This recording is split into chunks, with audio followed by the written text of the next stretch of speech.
नमस्कार दोस्तों। जो हमारा ये पूरा एरिया है जिसे पाकिस्तानी बोलते हैं खित्ता, ये पूरे खित्ते में आग लगने वाली है। ये क्यों बोल रहे हैं? इसलिए बोल रहे हैं क्योंकि आपने देखा होगा कि जो फाइटर जेट्स है उसको लेकर एक बहुत ही अजीब सी तेजी आ गई है पूरे एरिया के अंदर। हमारा आर्मी चीफ या एयरफोर्स चीफ जो है उसने गालियां निकालनी शुरू कर दी। हमारी ही गवर्नमेंट की कंपनीज को भी तेजस का ऑर्डर दिया था, मिला नहीं है। उधर पाकिस्तान है, वो जो fifth six generation fighter jets हैं उसको खरीदने की बातें बोल रहा है और उसने तुर्की के साथ भी हाथ जोड़ लिया है। और हमारे कान खड़े हो गए जब उसने तुर्की की बात करी। वो क्यों कान खड़े हो गए इसके बारे में बात करेंगे, क्योंकि उनके फाइटर जेट का नाम ही कान है। इधर बांग्लादेश है, बांग्लादेश ने भी चाइना से फाइटर जेट्स खरीदने की बात कर दी। ऐसा क्या चक्कर है कि सभी फाइटर जेट्स खरीद रहे हैं और भारत बोलता है हमारे पास तो है ही नहीं। और उधर डीप स्टेट ने भी काम कर दिया। मुझे लगता है कहीं ना कहीं हमारे आर्मी वालों को कुछ किया लगता है भ्रमित, कि उन्होंने भी अपने सुर चेंज कर दिए हैं। मुद्दा गंभीर है और ये गंभीर मुद्दे को गंभीरता से आज करने की भी जरूरत है। इसलिए उमेश जी, क्योंकि ये भी मुझे लगता है इनका नाम उमेश अग्रवाल की बजाय उमेश गंभीर होना चाहिए था, क्योंकि ये गंभीर बातें ही करते हैं। इसलिए सबसे पहले जय सिया राम सर। जय सिया राम। सर, ये फाइटर जेट्स इतनी तेजी क्यों है पूरे एरिया में? देखिए, ऑफिशियली भारत को बोला जाता है कि हमें हमारे पास 42 स्क्वाड्रन ऑफ फाइटर जेट चाहिए और एक स्क्वाड्रन में कम से कम 18 जेट होते हैं। पर अभी जैसे बांग्लादेश में स्थिति खराब हुई है, तो अभी रीएवैल्यूएट करके बोला गया है कि हमें 50 स्क्वाड्रन की जरूरत है। तो मतलब आपके पास मॉडर्न फाइटर एयरक्राफ्ट 900 प्लेन होने की जरूरत है, 50 इंटू 18। पर आज आपके पास 31 स्क्वाड्रन है और अगर आप हिसाब लगाए तो 558 प्लेन होते हैं, फाइटर एयरक्राफ्ट प्लेन। और उसके अंदर भी जो ऑपरेशनल, जो सही मायने में काम के हैं, 272 सुखोई है, 36 रफाल है और एक समझ लीजिए एक 18 प्लेन तेजस के पकड़ लीजिए। ठीक है, तो ये मत मिला के होते 326 प्लेन ही है। बाकी जो 200 सवा 200 प्लेन है वो हमारे मिग 29 है, जैगवार है और मिराज है। ये हमने 60 70 80 के अंदर लिए थे, अभी तक रिटायर कर देने चाहिए। और आपने देखा है कि तेजस का हमने डेवलपमेंट प्रोग्राम किया था 1984 से। ठीक है, तेजस ने अपनी first flight, test flight prototype जो फ्लाइट की थी, वो भी भाजपा सरकार में ही की थी, वो भी वाजपेयी सरकार के टाइम पे 2001 में। और इसको ऑपरेशनल इंडक्शन, मतलब जब उसका पूरा टेस्टिंग हुआ है, वो भी वापस बीजेपी सरकार में ही हुई है 2016 में। तो बीच में जितने भी कांग्रेस के पीरियड में थे, तो डीआरडीओ में क्या हो रहा था आपको हमें समझ में नहीं आ रहा है। वो क्या कर रहे थे उस इतनी दिन में? जब भी बीजेपी सरकार होती है इसमें प्रोग्रेस होती है, कांग्रेस सरकार में तो कुछ होता ही नहीं है। सेम हमारा कावेरी इंजन में देख लीजिए, 2100 करोड़ रुपया हमने खर्चा कर दिया, 38 साल हो गए। ठीक है, और अब जाके हमने हमने कुछ अचीवमेंट की है आफ्टर 38 ईयर्स, वो भी मोदी रेजिम में। पिछले 5 6 साल में मोदी जी ने फटकार लगा के काम करवाया है। तो अभी हम उसके जो इंजन है यूज कर सकते हैं अनमैन्ड कॉम्बैट एरियल व्हीकल में, घातक में। चलिए आता हूँ, अभी एक रिपोर्ट्स में आ रही है, जैसे आपने पहले भी बताया था कि पाकिस्तान के पास सेकेंड ऑप्शन आ गया है। वो टर्की से भी प्लेन ले सकता है, फिफ्थ जनरेशन फाइटर एयरक्राफ्ट। मैं हमेशा ही बोलता था कि टर्की नेटो का मेंबर है। Turkey was one of the member in the joint development program of F-35 also. ठीक है, तो टर्की ने जो एक्सपर्टाइज उधर से सीखा है, उसने अपना डोमेस्टिक फाइटर एयरक्राफ्ट इंजन भी, फाइटर एयरक्राफ्ट प्लेन भी बनाना चालू कर दिया। और उसका भी उसने प्रोटोटाइप आज चला, आज उसने मतलब थोड़े दिन पहले ही उसको, उस प्लेन को उड़ाया भी है, फाइटर एयरक्राफ्ट को। ठीक है, पाकिस्तान के पास अभी J-20 लेने का ऑप्शन है, J-35 लेने का ऑप्शन है फ्रॉम चाइना। टर्की पाकिस्तान के अंदर एक प्रोडक्शन लाइन बैठाना चाहता है। ठीक है, वो पाकिस्तान एयरफोर्स को ये प्लेन देना चाहता है। ठीक है, ताकि वो एक्सपोर्ट कर सके अजरबैजान को। ये चीज है। और रिपोर्ट यहां तक आई है कि 200 पाकिस्तानी इंजीनियर काम कर रहे हैं टर्की के एरोस्पेस डिवीजन में। सर जी, एक और एक चीज है, जैसे आपने भी बताया था दुबई हवाई हवाई शो के में कि पाकिस्तानी फाइटर एयरक्राफ्ट चलाने वाले जो पायलट्स हैं वो चाइना में आके अभी ट्रेनिंग ले रहे हैं 6 महीने से। और चाइना तो 6th जनरेशन फाइटर एयरक्राफ्ट का प्रोटोटाइप उसने बना के लोगों को दिखा दिया है। और उसमें भी उसने स्टेल्थ के साथ एआई कैपेबिलिटी जोड़ दी है। तो वो स्पेस में जाके एंटी ग्रेविटी रखे स्पेस में जाके अ, वापस एक धरती के एटमॉस्फेयर में भी घुस सकता है। तो एक तरह से रिमार्केबल प्रोग्रेस किया है। इतनी सारी न्यूज़ आ गई है। जैसे आपने ये भी बताया कि बांग्लादेश भी रेडी है चाइना से फाइटर एयरक्राफ्ट लेने के लिए। सर इसमें भारत का देखिए, भारत के पास अभी ऑप्शन क्या है? भारत अभी 114 मल्टी रोल कॉम्बैट एयरक्राफ्ट का टेंडर निकाल रहा है, जो मेरे ख्याल से अभी इस साल साइन हो जाएगा किसी न किसी से, ठीक है?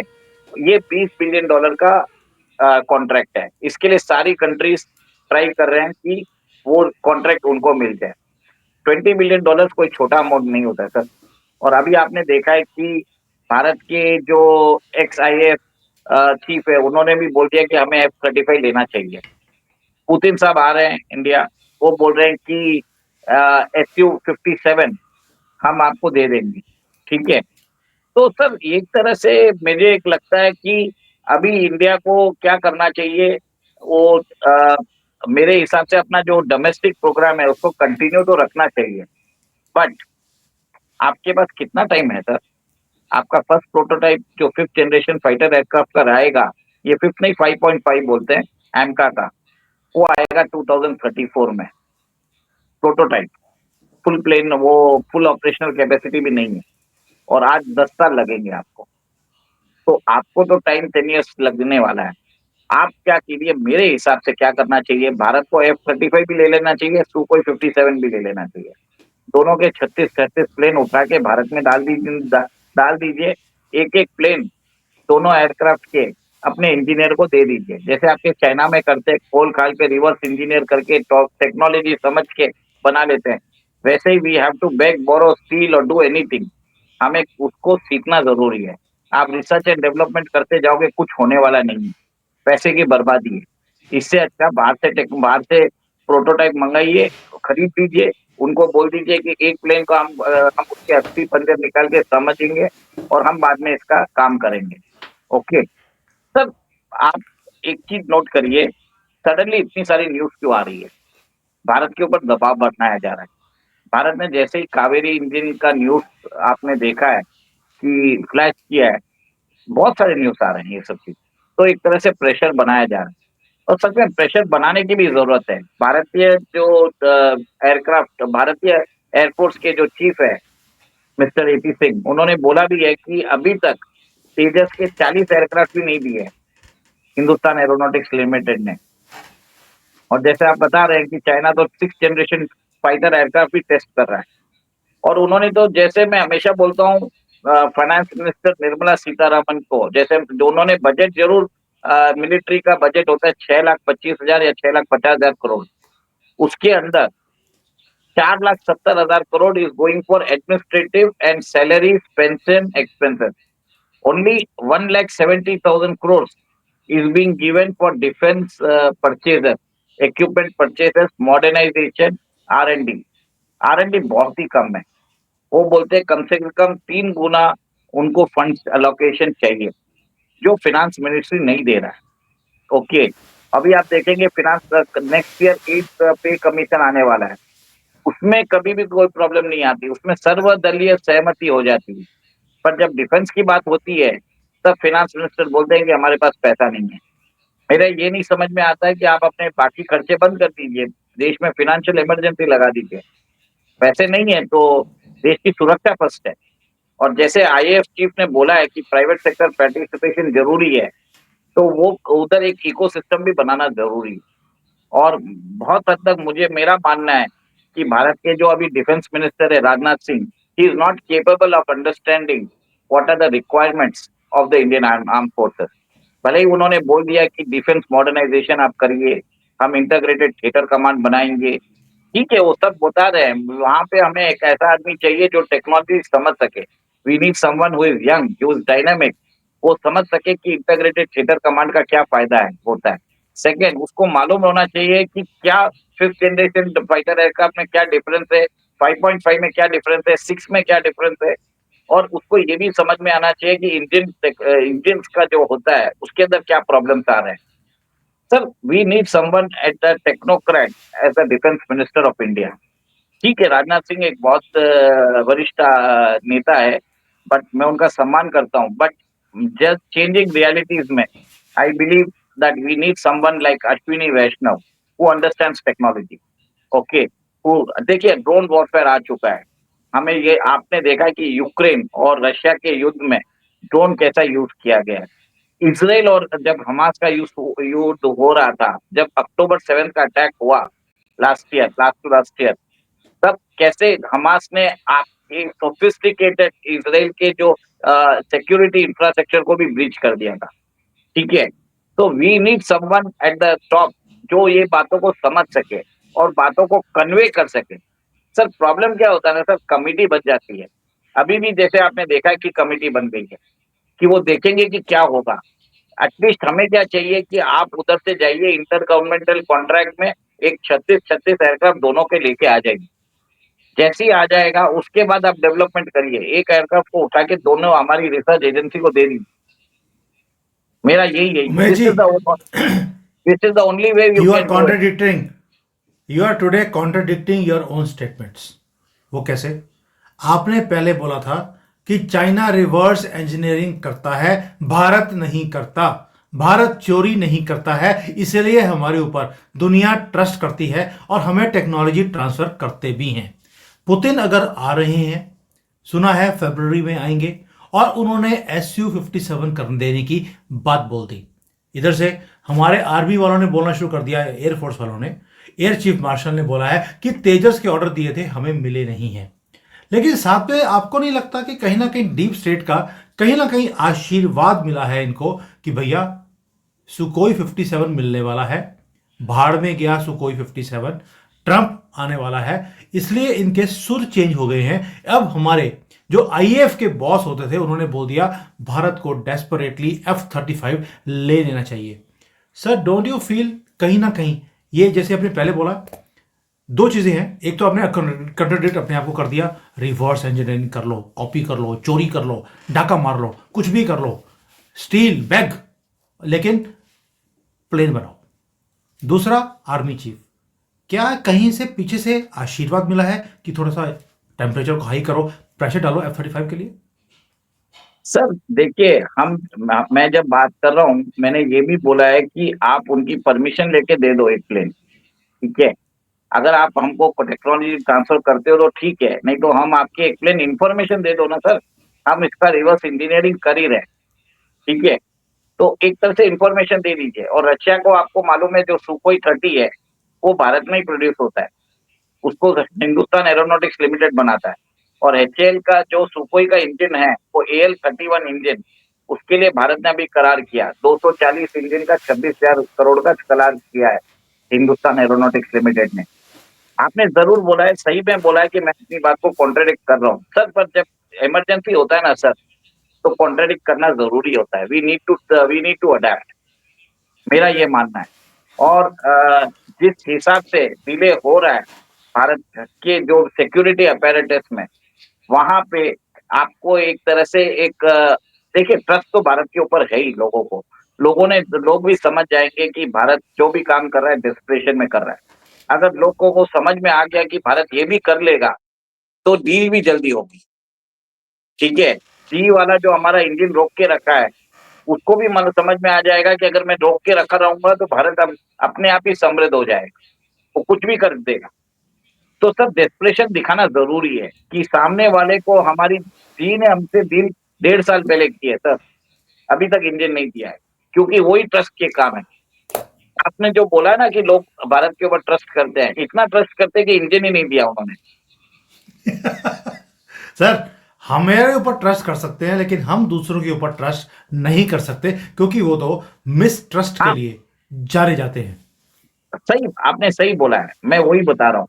और सर लॉबिंग तो चालू हो ही जाएगी ना सर, इतना बड़ा कॉन्ट्रैक्ट होता है तो आईएएफ के चीफ जो पुराने हैं वो सब बात करेंगे, सब अपने अपने प्रेफरेंस रखेंगे, पर अल्टीमेट गवर्नमेंट डिसीजन तो गवर्नमेंट ही लेगी। और गवर्नमेंट में जो ऑफिशियल्स हैं वो लोग बहुत सावधानी से करेंगे, क्योंकि आपने देखा है 36 रफाल जब हमने ले लिए तब ये राहुल गांधी ने 2019 के इलेक्शन में चौकीदार चोर वाला नारा ऊपर किया था, क्योंकि जो रफाल के प्लेन हैं वो न्यूक्लियर वेपन्स कैरी कर सकते हैं।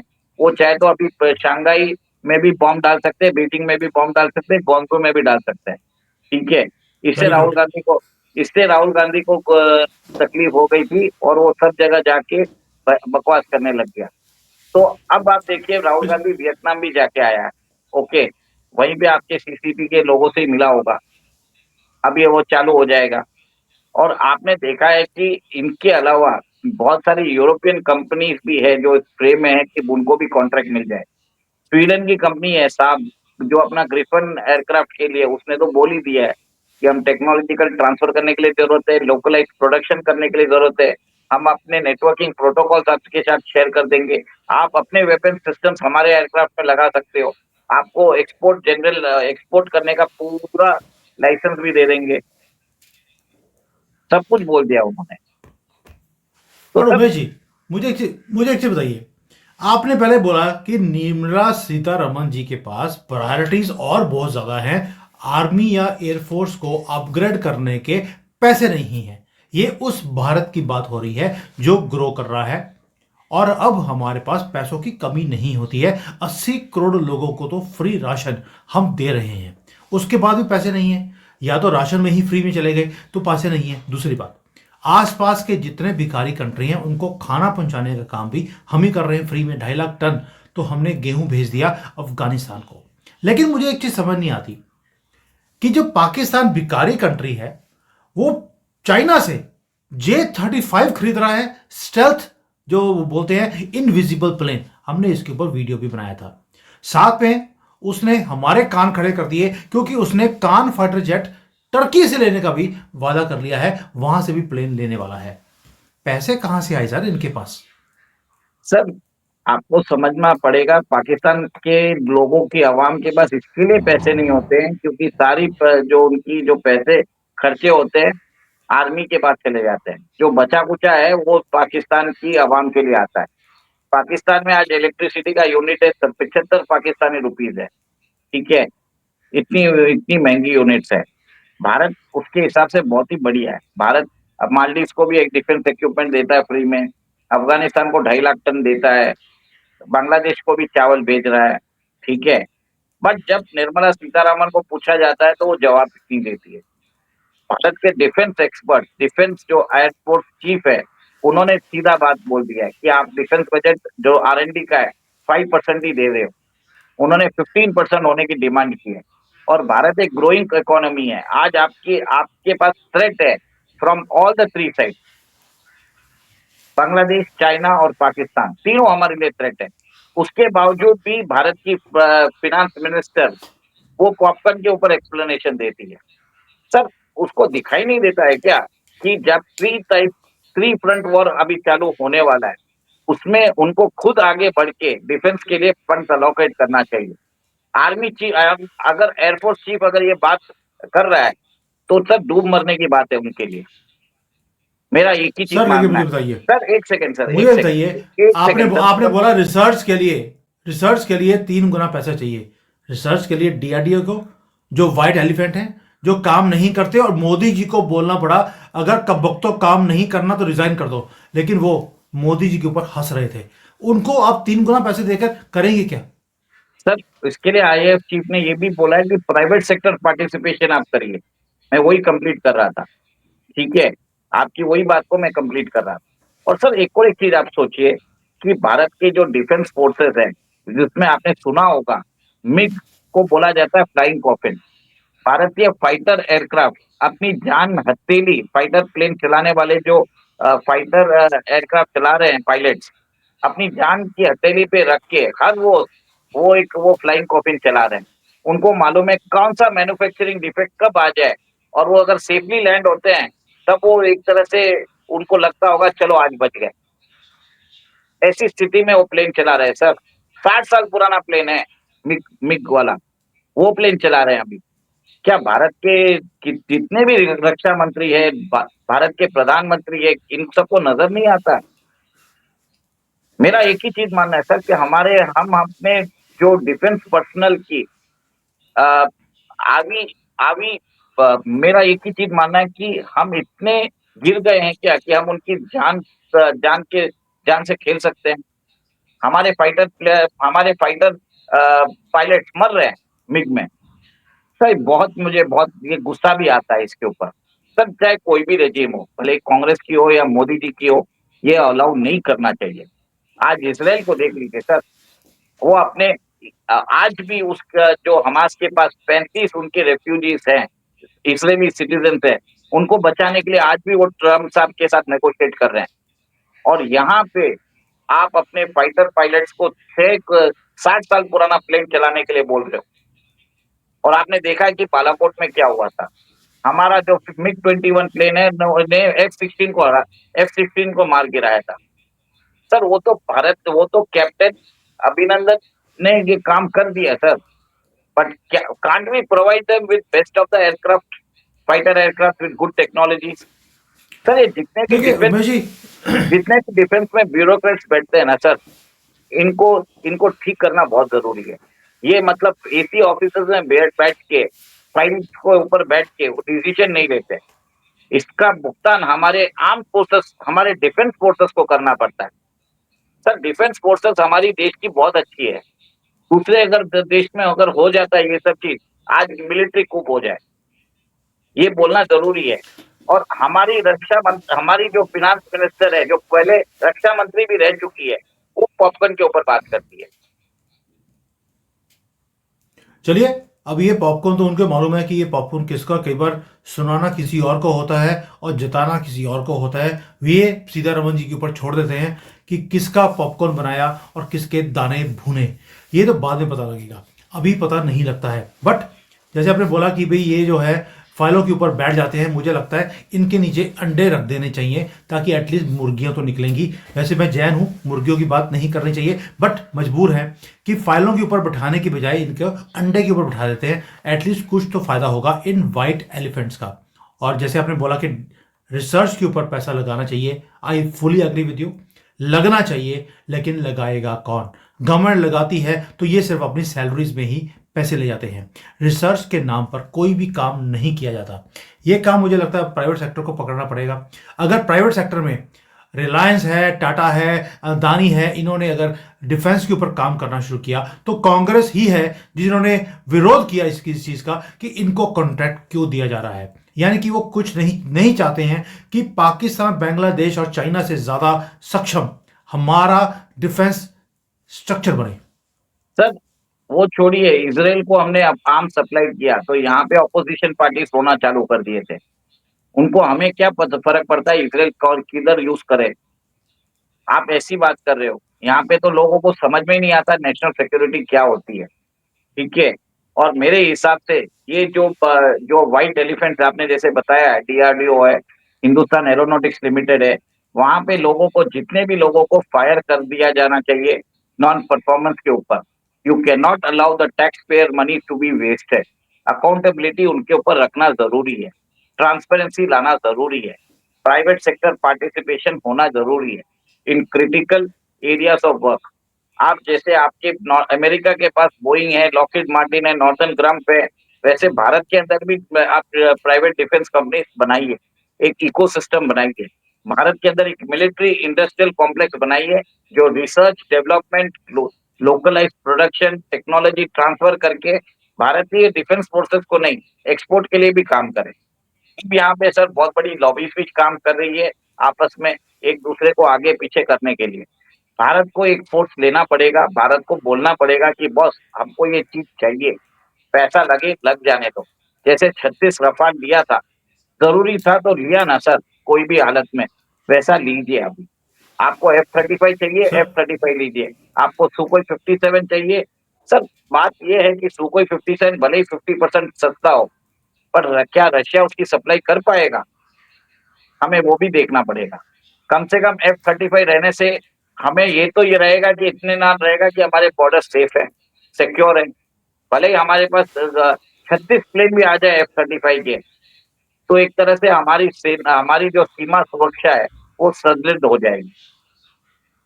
Umesh ji, you will be the first one to criticise अगर ये काम किया गया कि 36 हमने F-35 ले लिए, 36 हमने सुकोई 57 ले लिए, क्योंकि जब इस सबको लेने के लिए आपको 2-2.5 लाख करोड़ रुपए की जरूरत पड़ेगी। सीतारमन जी पॉपकॉर्न के ऊपर 18% जीएसटी कर देगी, आप ही सबसे पहले क्रिटिसाइज करेंगे। देखिए पॉपकॉर्न के ऊपर 18% जीएसटी लगा दिया, सर अब आदमी पॉपकॉर्न भी कैसे खाएगा? सर एक मिनट, क्या होता है, ये सारे काम करने के लिए एक बहुत हॉलिस्टिक एक व्यू चाहिए।